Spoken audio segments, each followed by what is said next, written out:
Buenas noches, ¿cómo están? Bien. ¿Todo bien?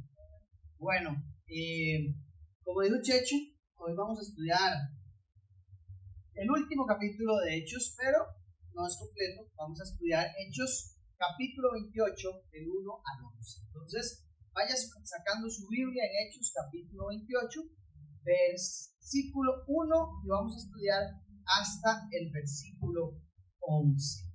La próxima semana, don Horacio va a hacer el cierre de Hechos. Llevamos casi un año estudiando Hechos. Qué bonito poder estudiar por tanto tiempo un texto de la Biblia, profundizar en él. A veces hay algunas personas, sin decir nombres, que es muy largo, ¿cómo hemos durado en ese libro? Y yo sé que lo dicen vacilando, menos. Pero de verdad es un privilegio poder estar en un lugar donde se predica la Biblia. Es un privilegio estar en un lugar donde se estudia la Biblia versículo a versículo y no se predica lo que al pastor se le ocurrió, sino que estudiamos la Biblia juntos como iglesia, y eso es un privilegio. De hecho, el otro día estaba viendo un video que decía que cuánta falta está haciendo en las iglesias que la iglesia tenga espacios para estudiar la Biblia. Que la iglesia tenga espacios donde lo que escucha, lo que lee, lo que repasa sea el texto bíblico. Y de verdad que es un privilegio que podamos estar aquí juntos estudiando un texto bíblico, repasando un texto bíblico, profundizando un texto bíblico y viendo que todos los capítulos de la Biblia y todos los versículos de la Biblia tienen algo relevante que decir. Porque a veces uno dice, ¿qué va a decir Hechos capítulo 28 acerca de un viaje? Para mí. Y uno lo pasa y lo lee, lo pasa por alto, lo lee y dice, mira, es un viaje, ya. Pero siempre tiene muchas enseñanzas que podemos extraer, y ha sido muy rico poder tener estos espacios para profundizar, para aprender, para conocer tanto de un libro que de verdad ha sido emocionante, nos ha apretado muchísimo, nos ha desafiado mucho, y hoy vamos a ver el penúltimo capítulo. Entonces, como dice Checho, cuando usted ya la última película la dividen en dos partes, ¿verdad? Ya que usted, con Avengers, que había dos partes de la última película, bueno, es algo parecido.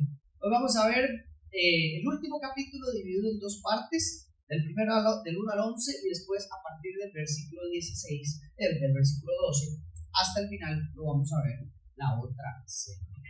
¿Ok? La ventaja es que va a estar Don Horacio, entonces todas las preguntas que tengan de todo el libro de Hechos las pueden traer la otra semana con Don Horacio, ¿verdad? Ok, vamos a hablar hoy de este texto interesante, y antes de comenzar a leer el texto, a veces uno quiere hacer muchas cosas y por algunas razones dice que no puede, ¿verdad? A veces uno lo invitan a mejenguear y le dice, me gustaría ir, pero la verdad es que no puedo. Me gustaría salir con mis amigos, pero no puedo. Me gustaría visitar a mi familia, pero no puedo, ¿verdad? Entonces hay un montón de cosas que uno le gustaría hacer, pero siempre tiene, o no siempre, pero en muchas ocasiones tiene algunos no puedo. Y estos no puedo nos limitan, nos hacen que en algunas áreas de nuestra vida estemos medio paralizados, que a veces esos no puedo son positivos, porque usted dice, bueno, me gustaría ir a una actividad, pero no puedo porque tengo algo mejor que hacer. Pero hay otros no puedo que en realidad nos están limitando y no nos están ayudando a vivir la vida que Dios quiere que vivamos. Hay ocasiones donde uno dice, me gustaría dejar de hacer esto que me hace daño, pero no puedo. Me gustaría dejar de hablar con estas personas que no me hacen bien, pero no puedo. Me gustaría dejar de tener estas prácticas de pecado, pero no puedo. Me gustaría tener una mejor relación con mis hijos, pero no puedo. Me gustaría pedirle perdón a mi esposa, pero no puedo, ¿verdad? Entonces, estos no puedo nos limitan tanto de vivir los propósitos que Dios tiene para nosotros. Y hoy vamos a ver a Pablo en un contexto en donde cualquiera diría, lo haría con mucho gusto, pero la verdad es que no puedo.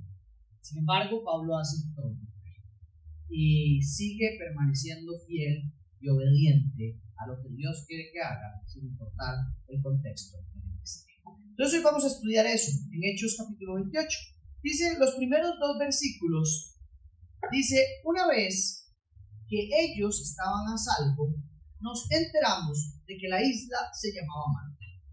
Los habitantes de la isla nos mostraron toda clase de atenciones porque a causa de la lluvia que caía y el frío encendieron una hoguera y nos acogieron a todos. ¿Ok? Recordamos que en capítulos anteriores Pablo había iniciado su viaje hacia Roma. Pablo había iniciado su viaje hacia Roma, algo que él anhelaba hacer, deseaba llegar a Roma, deseaba compartir con los hermanos de la iglesia en Roma, deseaba animarlos, deseaba exhortarlos, deseaba fortalecerlos y deseaba fortalecerse por lo que ellos habían estado viviendo en la iglesia en Roma. Pero Pablo no viaja en las condiciones que cualquiera quisiera. En vez de viajar en un contexto donde diga voy para Roma, listo mi maletita, voy contento, voy con mis amigos, voy de paseo, no, iba preso. Pablo viaja estando preso a Roma como un criminal en un barco o en una serie de barcos, de naves en donde se van moviendo de una a otra para poder llegar hasta Roma, también llena de criminales, donde vimos la semana pasada que la pasaron muy mal porque había prácticamente un huracán mientras ellos iban viajando, y finalmente veíamos en el último versículo del capítulo 27 que decía que todos llegaron a salvo porque Dios así lo prometió a Pablo y así se los concedió. Entonces, hoy nos encontramos en ese momento en donde ellos llegan a salvo a un lugar, y dice el versículo 1 que se enteraron que la isla a la que habían llegado era Malta. Ellos no sabían dónde estaban, nada más lograron salvarse, llegar a tierra, perdieron la nave, pero lograron llegar a una isla llamada Malta. Y quiero que veamos un toquecito, si Pepe ahí puede ayudar, para que veamos el viaje que Pablo estaba haciendo. ¿Ok? No sé si se ve mucho. Bueno, tal vez me puedan ayudar con estas luces. Doña Ale, hay muchas gracias. Ok. Vamos a ver dónde estamos. Aquí estamos en Malta. Ya vamos a devolvernos un poquito. Gracias. Podés hacer clic aquí. Ok. Está de este lado. Baje el mouse y ya le va a caer a usted. Okay, aquí. Excelente. Ok. Este es el viaje que ha estado haciendo Pablo.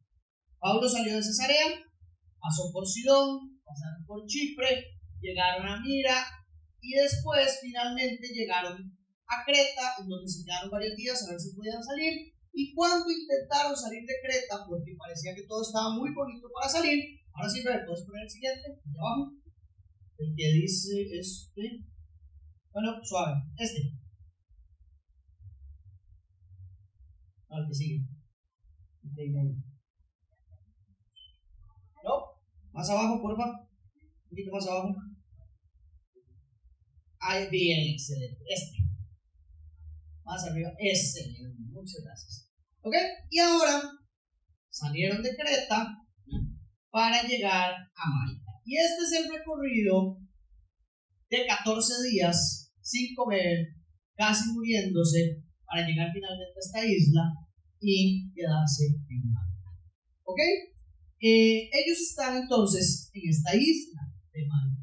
Todavía, vean que ya Italia está aquí arriba, y el plan de ellos era viajar de Creta directamente a Italia. Por todo el caos que tuvieron, terminaron aquí y tienen que resolver cómo llegar hasta Roma. Entonces hoy nos encontramos en esta isla.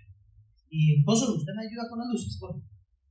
Entonces hoy nos encontramos en Malta y dice que cuando llegaron a este lugar, los habitantes de la isla nos mostraron toda clase de atenciones, porque a causa de la lluvia que caía y del frío, encendieron una hoguera y nos acogieron a todos. Ok, entonces llegan a Malta, están en este lugar y ¿no me ayudas con esta luz? Y la otra de allá. Gracias, profesor. Ok, entonces vemos que hay un momento de pausa, un pequeño momento de pausa en todo el caos del viaje de Pablo, un pequeño momento en donde dice el texto que aunque estaba lloviendo, aunque estaba haciendo frío, porque había una tormenta en estos lugares, fueron recibidos con toda clase de atenciones por las personas que estaban en Malta. Incluso pudieron encender una hoguera y dice que los acogieron a todos. Y esta parte es interesante porque después de la tormenta, después de pasarla tan mal, hay un momento de descanso. Hay un momento para recuperar fuerzas, hay un momento para recuperar seguramente heridos, hay un momento para calmarse, para comer, para secarse, ¿verdad? Porque imagínense lo que es pasar por un huracán en un bote y perder el bote, tener que nadar, tener que llegar hasta acá por prácticamente cada uno por sus medios y finalmente estar en una isla con ese frío, y los habitantes de esta isla los acogieron de la mejor manera. Entonces nos encontramos ahí y vemos a Dios cuidando a Pablo aún en un territorio donde ellos no tienen idea, ¿verdad? Uno podría llegar a este lugar y decir, no sabemos qué va a pasar acá, pero la provisión de Dios es de cuidado y de bienestar aún en medio de lo que está atravesando. Entonces nos encontramos ahí, un poquito de descanso, una hoguera. Sin embargo, el texto continúa y dice, pero, otra vez un pero, los problemas siguen. Cuando Pablo recogió una brazada de leña y la echó al fuego, una víbora salió huyendo del calor y se le prendió en la mano. La vida de Pablo, pobrecito Pablo, en serio. Ahora estábamos vacilando, ¿verdad? Decía Checho como, ay, los sufrimientos de mi ministerio, decía él, hablando de grupos pequeños, y le decía, pero lo escucha Pablo, ¿verdad? Porque los suyos no se comparan en nada. Y qué dolor, o sea, Pablo viene de, a veces uno dice, cuando se vienen unas, se vienen todas juntas, ¿verdad? Dice uno, este es el caso de Pablo. Pablo no tiene ni un ratito de descanso en paz. Pablo, el siervo del Señor, lleva rato donde está huyendo, lo han golpeado, lo han maltratado, llegó a Jerusalén, en Jerusalén casi lo matan, lo metieron en una cárcel, lo tratan como un criminal, lo llevan como un criminal hacia Roma, casi se muere en el viaje por el mar, no le hicieron caso y tuvo que decirles qué hacer, se tuvo que encargar de que nadie se muriera en el bote, hizo todo lo que no le tocaba. Llegan a Malta y lo vemos aquí que Pablo está ayudando. Pablo está ayudando. Pablo no está sentado en la isla diciendo, bueno, yo ya lo salvé, por favor, háganme una fogata a mí y déjenme descansar. Vemos que Pablo está ayudando y dice, recogió una brazada de leña y la echó al fuego. Imagínense esta escena, usted en una isla, va a agarrar leña y en eso que agarra leña hay una serpiente metida entre la leña y lo prensa. Pablo picado y dice que es una serpiente venenosa. No era ahí una culebrilla de tierra, esas que uno se encuentra en la casa. Era una serpiente venenosa, una víbora que salió huyendo del calor y se le prendió en la mano. ¿Qué día para Pablo? No hay chance de descansar y uno dice, ¿quién? Pablo más salado que aún. Todos los males los tiene Pablo. Vean lo que dice el texto. Cuando los habitantes vieron el animal colgando de su mano, decían entre sí, sin duda que este hombre es un asesino, pues aunque fue salvado del mar, la diosa justicia no le ha concedido vivir. Los que estaban ahí decían, este es tan malo que no se debería salvar de ninguna forma. Este es tan malo que la diosa justicia, oigan ahí, la creencia de ellos no le ha concedido vivir y no hay salvación para este Pablo. Yo creo que a veces a uno le pasa que uno dice como, no, este anda tan salado que en cualquier cosita le va a pasar algo. La vida de este anda tan mal que mejor ni salga de la casa porque a usted le cae algo encima. ¿Verdad? Hay momentos donde uno se siente así como Pablo. Tal vez tiene una crisis financiera, siempre pasa, ¿no? Uno está fregado de plata y el carro se pone. No puede ser. O, no sé, pasa algo que hay que comprar algo para el colegio de los chiquillos, o hay que hacer una reparación de la casa, o alguien se enfermó y hay que comprar medicamentos, y uno está en un momento de y tras de todo, en medio de eso, las relaciones a veces se fracturan, nos peleamos porque la situación está tensa, hay una discusión, y uno dice, no puede ser. Tras de palos cuernos nos está yendo como. Y en muchas de esas ocasiones, o siempre en esas ocasiones, sale a la luz lo que creemos en nuestros corazones. Sale a la luz lo que hay en la profundidad de nuestros corazones. Para estas personas de esta isla que no conocían del verdadero Dios y que tenían varios dioses influenciados mucho por la cultura religiosa italiana, romana, vemos que hablan de la diosa Justicia. Esta diosa Justicia es conocida en la mitología romana como la hija de Zeus. Entonces es la diosa que se encarga de hacer justicia sobre aquellos criminales o aquellas personas que han cometido algún delito. Entonces esta diosa mueve todas las cosas en la tierra para castigar a aquellos que han vivido injustamente, que han cometido alguna injusticia. Entonces estos hombres de Malta o estas personas de Malta creen que la diosa Justicia está castigando a Pablo y que está haciendo que Pablo pague por sus crímenes. Y además, obviamente, tiene sentido pensar que Pablo es un criminal porque viene en un barco con otros criminales y son los comandantes romanos los que los traen presos.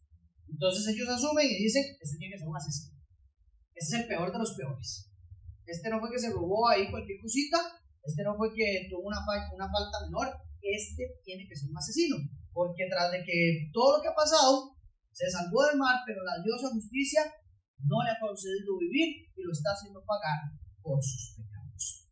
Entonces vemos acá la cosmovisión de esta gente. ¿Cuál es la cosmovisión? Una cosmovisión muy normal, en donde las personas creen que si algo le pasa, que si algo malo le pasa a alguien, es el castigo por el mal que hizo. Y si algo bueno le pasa, es porque lo merece, porque es una buena persona. Como diríamos hoy, típico karma.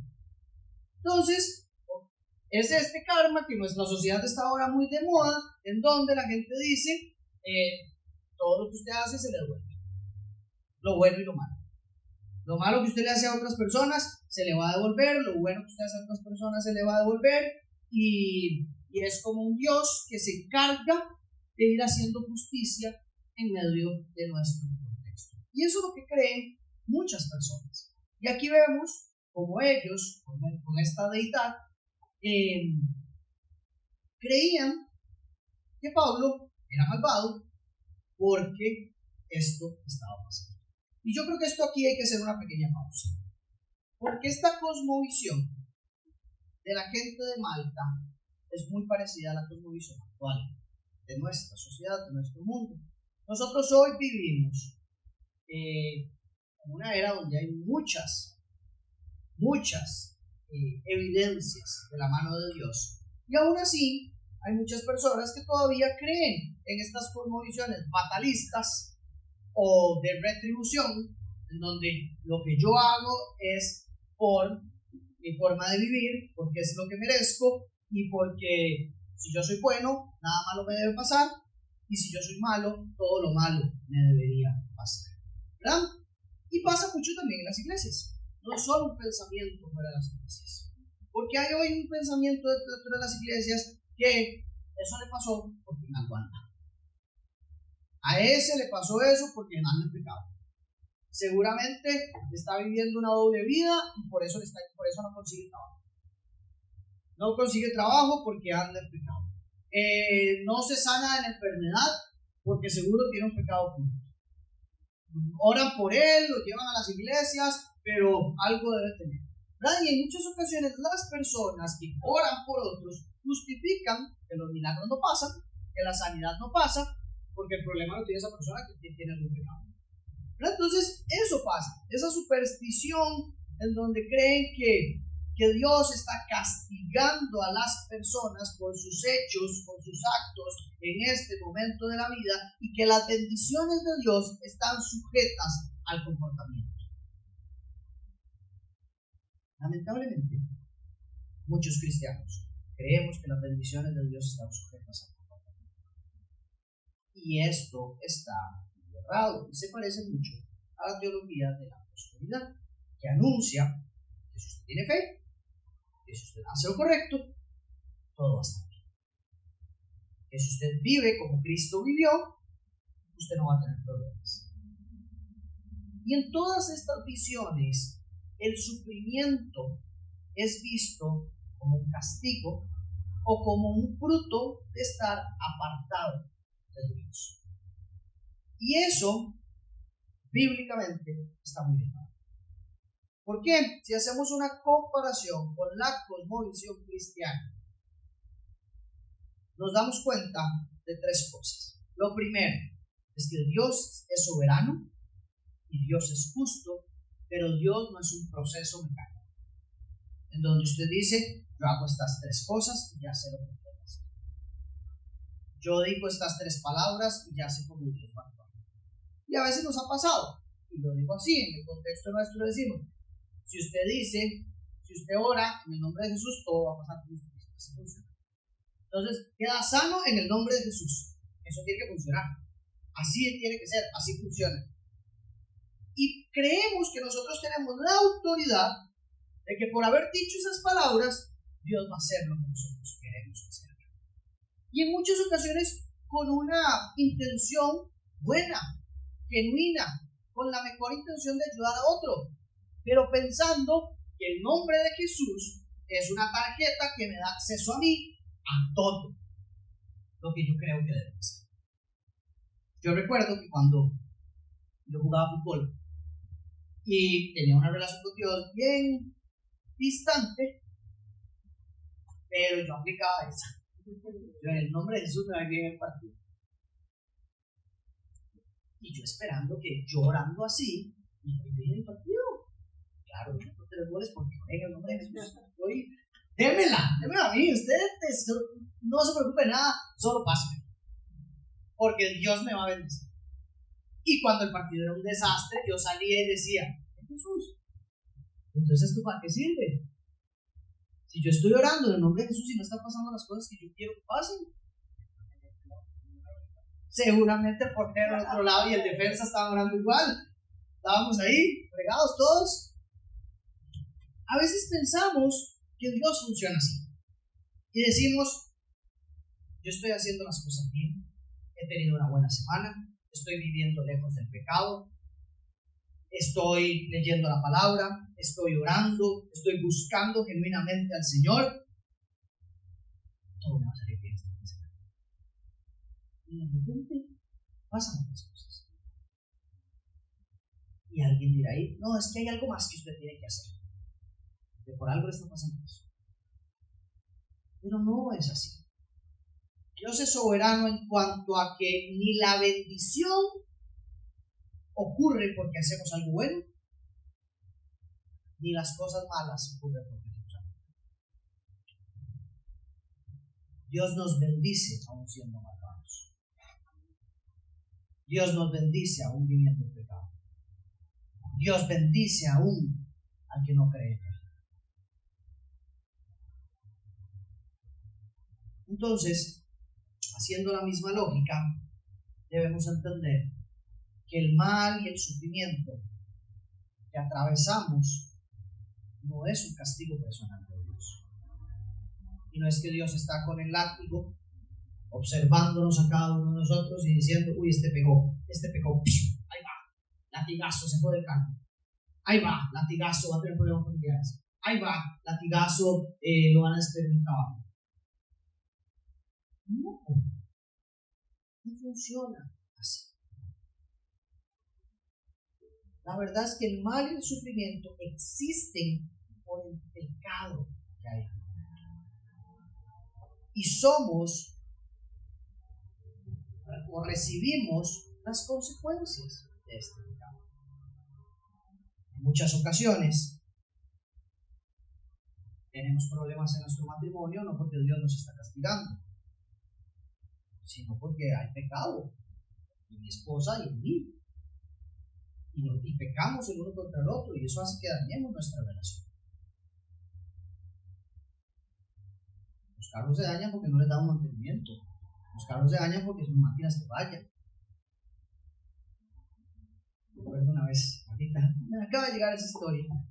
Nos habíamos quedado varados con mis papás, un viaje a la playa.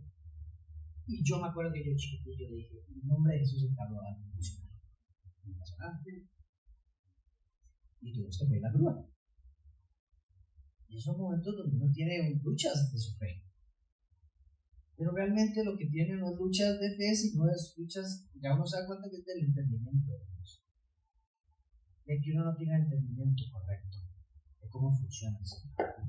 Dios es soberano, Dios es justo, pero su juicio no siempre se va a ver de forma inmediata. Dios es soberano y nosotros pedimos que actúe en favor de nosotros, pero no sabemos en medio de la circunstancia qué realmente es en favor de nosotros. Porque a veces uno podría decir, claro, se arregló el carro, llegamos a la casa, todo bien, la oración funcionó. Pero el Señor tiene una perspectiva más grande de lo bueno en medio de lo que nosotros estamos haciendo. Y esa es su soberanía.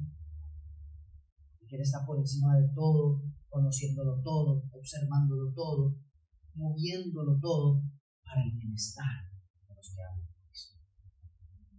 Entonces esto también nos hace entender el sufrimiento de forma distinta. El segundo punto es que Cristo nos cambia la forma de ver el sufrimiento. ¿Por qué? Porque Cristo nos enseña que el sufrimiento puede ser prueba, puede ser disciplina y también puede ser una plataforma para el testimonio de Dios. Pero nunca es una venganza. Y nos damos cuenta a partir de Cristo, el creyente puede sufrir aún sin culpa directa. El creyente puede sufrir aún siendo justo. El creyente puede sufrir aún obedeciendo todos los preceptos de Dios. Porque Jesús lo hizo y sufrió. Y sufrió como ninguno de nosotros hemos sufrido.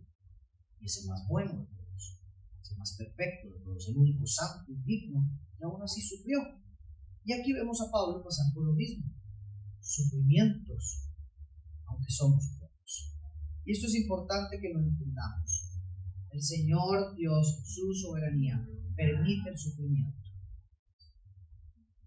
Primero, porque hemos pecado, y son las consecuencias del pecado, pero también lo permite para propósitos más grandes, para propósitos mejores.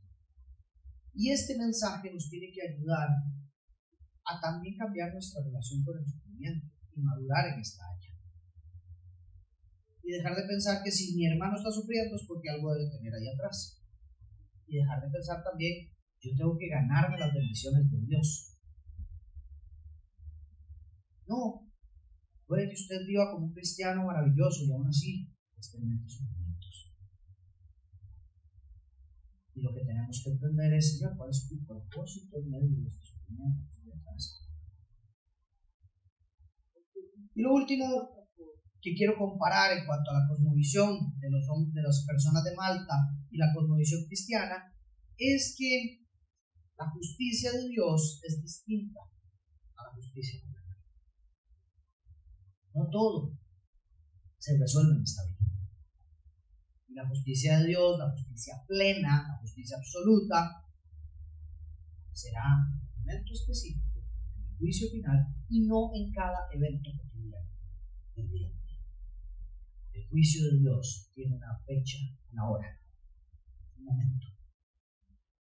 Y lo que hoy vivimos es pura misericordia, gracia y paciencia de Dios. Porque su juicio no ha sido derramado sobre nosotros. Entonces, comprendamos eso, que Dios no está ahí castigándonos. Dios no está ahí viendo cómo hacernos pagar por el mal que hemos hecho. Y en muchas ocasiones, y la gran mayoría de cosas que sufrimos son consecuencias de nuestro propio pecado. Que la mayoría de sufrimientos son consecuencias naturales de nuestra falta de conocimiento de Dios y de vivir como Dios para poder vivir una vida más tranquila. Pero no porque Dios está castigándonos, sino porque Dios dice: honra a tu padre y a tu madre. Y si yo no vivo honrando a mi padre y a mi madre, voy a tener consecuencias en la relación con mi padre y mi madre. Sencillo. No es que Dios me está castigando, ¿verdad? Entonces, comprendamos que no hay tal cosa como si yo tengo fe, todo me va a salir bien. Si yo empiezo a ir a la iglesia, todo se va a reparar de la noche a la mañana. Hay que trabajar, hay hay que confiar en el Señor, hay que orar mucho, hay que esperar cuál va siendo la voluntad del Señor en cada una de las cosas de nuestra vida. Y buscar por su voluntad y sus propósitos. Y hay muchas cosas que no vamos a tener respuesta. Pero que tal vez años después decimos, mira, ya sé por qué el Señor no me dejó meter 3 goles en ese partido. Mira, ya entendí. El fútbol no era lo mío. Entonces, disfrutemos del Señor en medio de todo lo que estamos pasando. Porque Él tiene un plan perfecto. Él sigue siendo bueno. Él sigue siendo fiel. Y Él sigue siendo soberano. A pesar de todo lo que atravesamos. Dice el texto, continuando con lo que vemos, que cuando los habitantes, en el versículo 5, Pablo, sin embargo, sacudiendo la mano, arrojó el animal al fuego y no sufrió ningún daño. Ellos esperaban que comenzara a hincharse o que súbitamente cayera muerto, pero después de esperar largo rato y de no observar nada anormal en él, cambiaron de parecer y decían que Pablo era Dios. Vean cómo cambió ahora la cosa. Pablo pasó de ser un asesino a ser un Dios, sin saber ni siquiera quién era Pablo. Pero Pablo pasó de ser un asesino a ser un Dios. ¿Por qué? Porque ellos solo tienen la mirada puesta en las circunstancias. Porque ellos solo tienen la mirada puesta en lo que hay al frente de ellos, sin ver quién era Pablo y lo que Dios estaba haciendo a través de Pablo. Qué bonito lo que pasa aquí. Porque cualquiera hubiera esperado que Pablo se iba a morir. Imagínense que es estar ahí en un bosque, en una isla, perdido, y que de pronto, en el primer siglo, ¿verdad? Estamos en el 2020, ¿y usted lo pica una serpiente? No hay nada que hacer. No hay nada que hacer, después tendrá tiempo para que usted muera. Pablo debió haber muerto aquí una vez más. Otro momento en que Pablo debió morir. Y Dios tiene otro plan. No vemos que el texto diga que Pablo entonces oró. No dice el texto que Pablo oró en el nombre de Jesús y se sanó. No dice el texto que Pablo se arrepintió de sus pecados y por eso se sanó. No dice eso. Simplemente vemos que Dios decidió que esto no hiciera daño. Y es un milagro. Entonces, como ocurre un milagro, algo fuera de lo normal, estas personas dicen, Pablo tiene que ser un Dios, porque no hay otra explicación para esto. Y aunque están errados en que Pablo era un Dios, algo de razón tenía, que era un Dios verdadero. Y vemos acá como Dios hace una maravilla en la vida de Pablo y nos muestra algo hermoso, algo maravilloso en medio de circunstancias difíciles. Y aquí es una vez más donde siempre recuerdo este pasaje de Romanos capítulo 8, 28, que todas las cosas obran para bien para aquellos que aman al Señor. Todas las cosas cooperan para bien para aquellos que aman al Señor. Pablo pudo haber dicho, no Señor, ya bájele, es demasiado, ya yo no quiero más esto. Pero vemos acá que él es el que enseña después esto en Romanos. Todas las cosas son para bien para los que aman al Señor. El versículo 7 dice que cerca de allí había unas tierras que pertenecían al hombre principal de la isla, que se llamaba Publio, el cual nos recibió y nos hospedó con toda amabilidad por 3 días. Como el padre de Publio estaba en cama, enfermo con fiebre y disentería, Pablo entró a verlo y después de orar puso las manos sobre él y lo sanó. Cuando esto sucedió, los demás habitantes de la isla que tenían enfermedades venían a él y eran curados. También nos honraron con muchas demostraciones de respeto y cuando estábamos para salir nos suplieron con todo lo necesario. Después de 3 meses nos hicimos a la vela en una nave alejandrina que había invernado en la isla y que tenía por insignia a los hermanos gemelos. Vemos acá el fruto de ser fiel al Señor, el fruto de permanecer fiel al Señor. Y aquí voy a exponer varios puntos que veo en esta porción.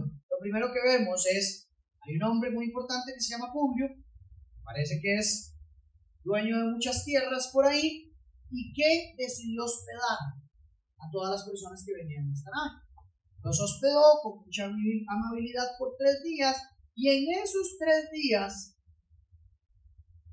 pasa algo extraordinario. El padre de Publio estaba en cama, enfermo, y Pablo dice que entró a verlo y después de orar puso las manos sobre él y lo sanó. Aquí lo primero que veo es que Pablo aprovecha cualquier. Veamos esto en términos comunes y corrientes. Pablo estaba en una tierra donde el dueño se llama Publio, ahí está la casa de Publio, y como diantres se enteró Pablo que el papá de Publio estaba enfermo. Porque Pablo no está ahí descansando, rascándose la panza y viendo el celular mientras las cosas pasan. Pablo no está diciendo, yo estoy demasiado cansado de todo lo que pasado, yo me voy a echar un sueñito por 3 días, aquí aprovechando los beneficios de estar en la casa pública. Voy a meterme en el jacuzzi, voy a acostarme en la camita, voy a comer rico y después veré qué pasa. Pablo no está haciendo eso. Para que Pablo se entere de que Publio está enfermo y lo dejen entrar a verlo, es porque Pablo, desde que conoció a Publio, está hablando con Publio, preguntándole qué pasa, preguntándole quién es, cuál es su historia y buscando la forma de entrar para entender eso. No hay otra explicación para que en cuestión de días un desconocido entre a mi casa, sepa que mi papá está enfermo y que yo le permita que ponga las manos sobre él y que ore.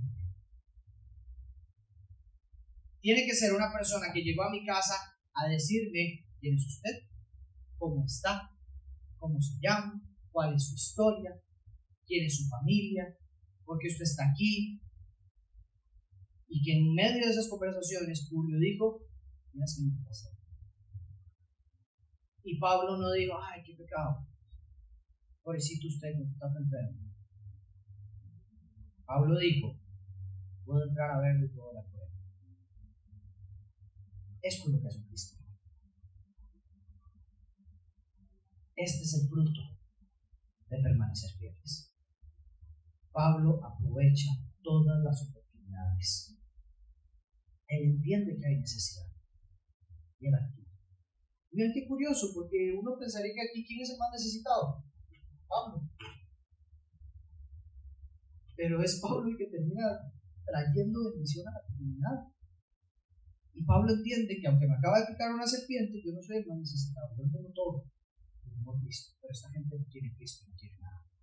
Ellos son los verdaderos necesitados. Lo segundo que veo es que Dios abre puertas, porque Dios le está abriendo aquí una puerta para que la gloria de Dios se manifieste. Dios le abre una puerta para que el poder de Dios se manifieste. La enfermedad del padre de Publio es una oportunidad que no sabemos cómo ni por qué, pero que Dios está permitiendo que Pablo conozca para que la gloria de Dios sea derramada en esta familia y que el papá de Publio sea sanado. Yo me imagino ser Pablo y decir, ¿quién iba a pensar que a mí me iban a sacar de Jerusalén para hoy venir a orar por este Señor? ¿Quién iba a pensar que todo por lo que yo he pasado tenía que ver con que hoy hay un Señor que se está sanando, probablemente está creyendo en Jesucristo? Ahí es donde digo, los sufrimientos no son porque somos buenos o malos. El Señor está llevando la historia, a pesar de los sufrimientos de Pablo, a pesar de todas las tragedias de Pablo, la está llevando para su gloria. Y está glorificándose en una isla donde no había conocimiento de Dios, donde quien era exaltada era la diosa justicia y los dioses romanos, y está poniendo el nombre de Dios como sobre todo nombre, trayendo sanidad a una familia, y no solo a eso, sino trayendo sanidad a un montón de enfermos que venían a él y también eran enfermos. Ese es el poder de Dios. Esa es la soberanía de Dios. Y Dios está abriendo las puertas para hacer estas cosas. Y yo creo que hay que entender, y lo hemos visto mucho en los últimos capítulos, que todas las puertas sociales en las que nosotros estamos también son puertas espirituales en las que estamos chistes. Que ir a una fila en la caja no es simplemente una tarea, un mandado, una obstinación. No. Ustedes tienen 3 horitas. A ver qué hacen. Que llamar a un call center y ser atendido por alguien también puede ser muy importante. Que tener un viaje de trabajo también puede ser muy importante. Que tener que compartir 8 horas con 6 compañeros también es muy importante. Pero lo que veo aquí también es que Pablo no teme testificar. Pablo no se avergüenza del evangelio. Pablo no se avergüenza del poder de Dios. A mí me ha pasado que conozco a alguien enfermo que no es creyente y le da pena decirlo. A mí me ha pasado. A mí me ha dado vergüenza. Y a mí me ha pasado que yo digo, y después me siento terrible. No voy a penarme de eso. Pero me ha pasado y montones de veces que yo digo, yo debía haber orado por esa persona. Una vez nos pasó en Soy Calle, tal vez ya conté esto, pero una vez en los primeros Soy Calle que fuimos, que eran de noche, aquí en un barrio que se llama Aguantapilo, fuimos ahí y asaltaron a una persona, le clavaron una puñalada. Y yo vi a 3 hermanos en la fe ponerse a orar y la herida se cerró. Ahí mismo. Y yo a veces me avergüenzo. Y lo primero que digo es, ya se tomó una pastilla, ya fue a ver el doctor. Y antes de decir eso, no digo, ¿puedo orar por usted? Tal vez el Señor tiene algo poderoso que va a hacer hoy. Tal vez lo va a hacer después. O tal vez eso va a ser una oportunidad para otra cosa. Pero yo tengo que vivir de esa manera. Y lo digo para mí, yo tengo que vivir de esa manera, sin avergonzarme del poder del Evangelio, sin avergonzarme de testificar y sin avergonzarme de aprovechar toda oportunidad para glorificar a Cristo. Y vemos que cuando alguien no teme de testificar, que cuando alguien permanece fiel y es obediente, Dios derrama bendición. No necesariamente para Pablo, pero para toda una comunidad. Y esa es la labor del cristiano. Llevar la bendición de Dios a las comunidades en que estamos. El Señor Jesús le dijo a sus discípulos, vayan y prediquen a todas las naciones, vayan y hagan discípulos de todas las naciones. Y esa palabra es muy interesante porque naciones en la Biblia no es países, sino la verdad es etnias, que significa como grupos culturales que comparten una serie de características, comparten una serie de atributos que los hacen a ellos un grupo. Por decir ahora que se usa mucho la palabra tribus, no somos una tribu de mamás solteras, somos una tribu de diferentes cosas, que ahora está muy de moda eso. Bueno, es como un grupo de personas que tienen algo en común o que tienen varias cosas en común y que comparten esas cosas y se identifican como un grupo. Y Jesús dice, vayan y hagan discípulos de todas esas tribus, de todas esas etnias. Y a veces uno piensa es que tengo que predicar a todo el evangelio a grandes personas. No. Nosotros somos parte de muchas tribus. La tribu de los que mejengueamos los miércoles, la tribu de los que vamos al gimnasio, la tribu de los que salimos a caminar a las montañas, la tribu de los músicos, la tribu de... Hay un montón de lugares en donde somos parte. Una tribu con características en las que nosotros calzamos. Y nosotros deberíamos testificar de Dios para que la bendición de Dios sea derramada en esa tribu.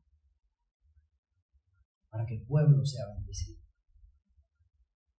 Y para que esa sanidad, ese milagro, esa bendición, o eso que haga Dios, abra el corazón de esas personas y que puedan conocer a Cristo. Finalmente vemos que las personas respondieron llevando más personas a que Pablo las sanara, respondieron honrando, dice el texto, con demostraciones de respeto, y cuando estábamos para salir nos suplieron de todo lo necesario. Probablemente alguno creyó.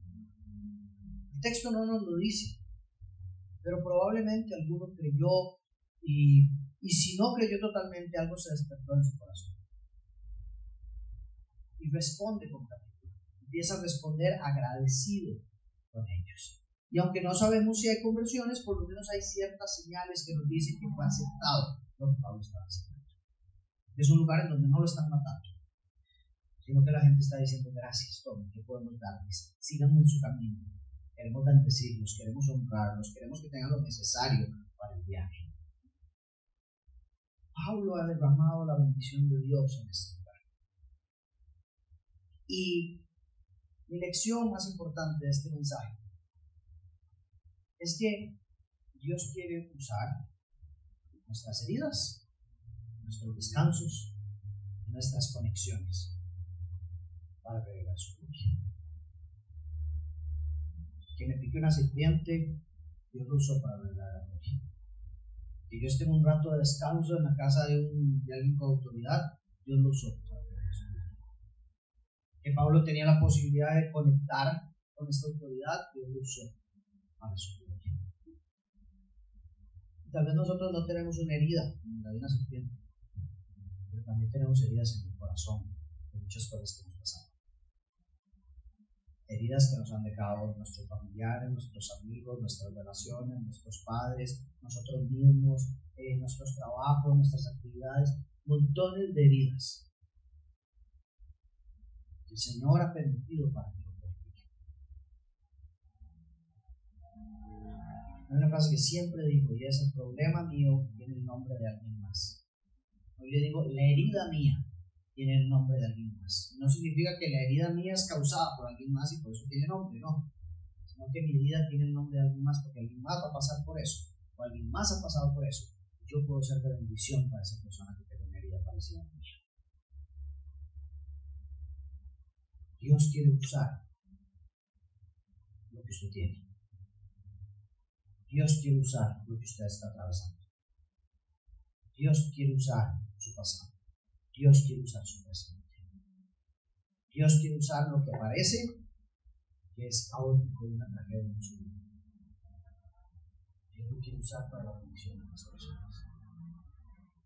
No se rinda.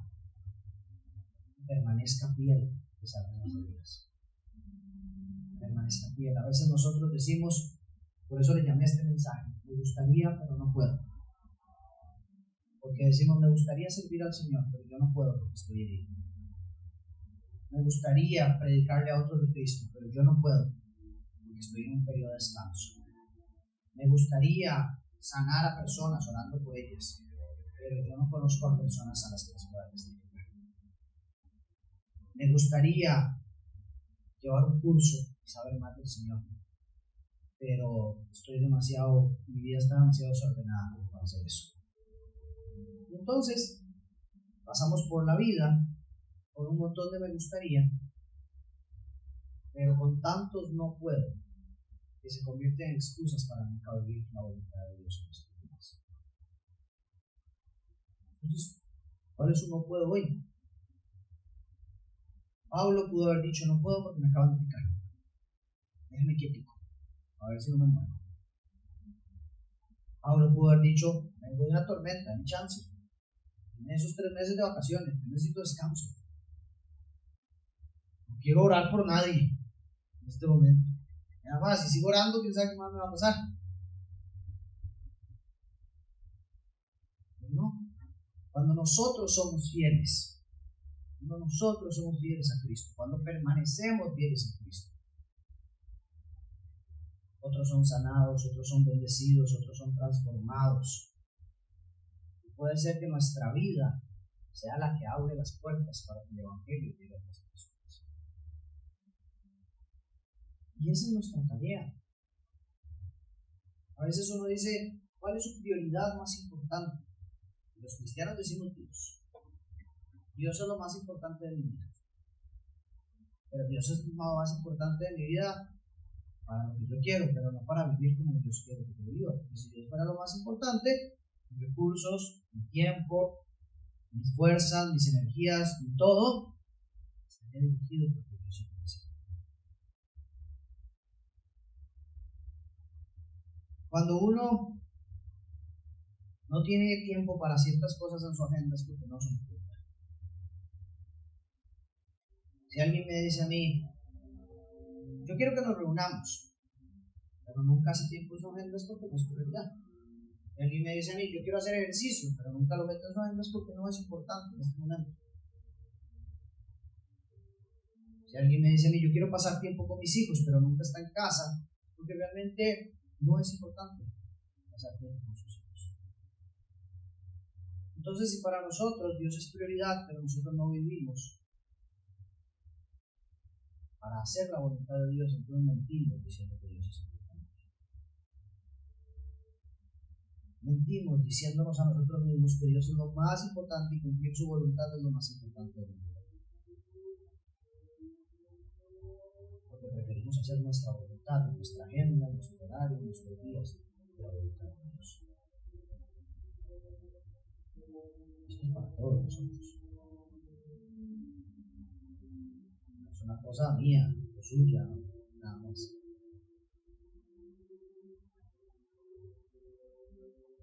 Me gustaría, y si puedo, me gustaría servir, y si puedo. Me gustaría orar, y si puedo. Me gustaría perdonar, y si puedo. Me gustaría orar por otros, y si puedo. Dejemos de poner tantas excusas para dejar de ser fiel al Señor. Porque no hay nada que justifique que Dios esté en segundo plano en nuestra vida. No hay nada que justifique que no tenga licencias para dejar de ser obedientes y fieles a nuestro Señor Jesucristo. Oramos. Señor, gracias por tu palabra. Gracias por este tiempo, Señor, y por exhortarnos y llamarnos la atención y disciplinarnos con tu palabra. Porque vos sabes muy bien, Señor, los planes que tenías con este mensaje, Señor. Vos sabes muy bien que hoy nos estás hablando, no por lo que digo yo, sino por lo que vemos en la Escritura.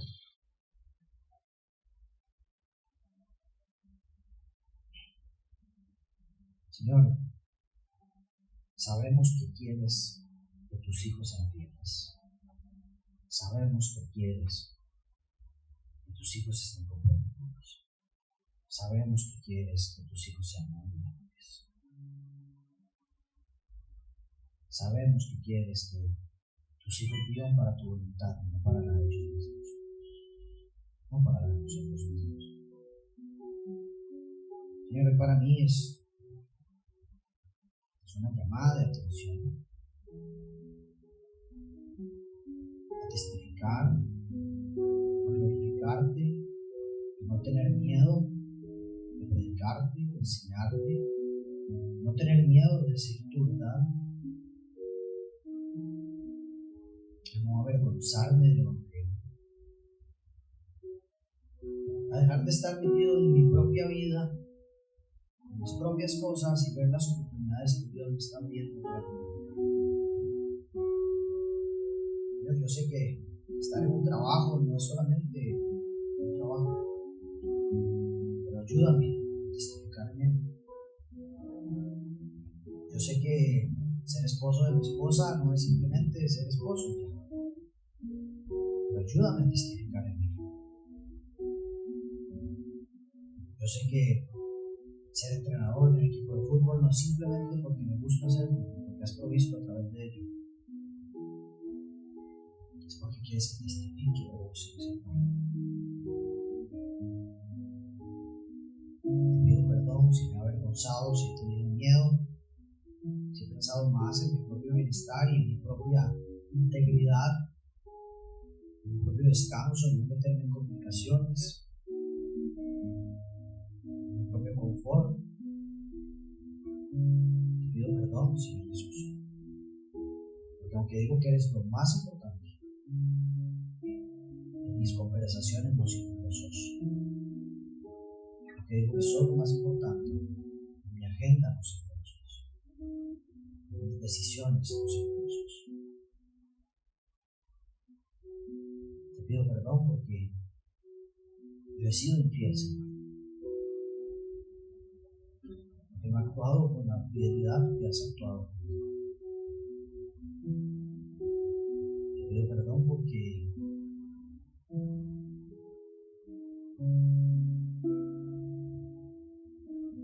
yo no he vivido una vida pensando en que mi vida se trata solamente de ti y de lo que quieres que haga. Me creaste, me formaste, me escogiste, me perdonaste. Desde el vientre de mi madre me diste un propósito y un plan. Y yo estoy caminando en la dirección contraria. Te pido perdón por eso, Jesús. Espíritu Santo, renuévame, fortaléceme, hazme ver tu justicia, hazme ver la voluntad del Padre. Llévame a los lugares que quieres. Dame la capacidad para hablar tus palabras y las mías. Espíritu Santo, obra en mí, aduéñate de mí. Que mi corazón te obedezca, que mi mente te obedezca, que mis pensamientos te obedezcan. Yo deje de estar a medias tintas entre tu voluntad y la mía, entre lo que te honra y lo que te desobedece. Que yo viva para honrarte, que mis decisiones vayan alineadas a lo que te honra y a lo que te agrada, Señor Jesús. Sé que podemos orar tranquilos, sabiendo que no estás con un látigo ahí, sino que estás con tus brazos llenos de amor, amándonos tanto que quieres que vivamos de una forma distinta, amándonos tanto que no nos dejas perdernos en el pecado, amándonos tanto que quieres que vivamos libres de la condenación. Te amamos, Señor Jesús, y te damos gracias porque podemos acercarnos de esta manera. Glorifícate en nuestras tribus.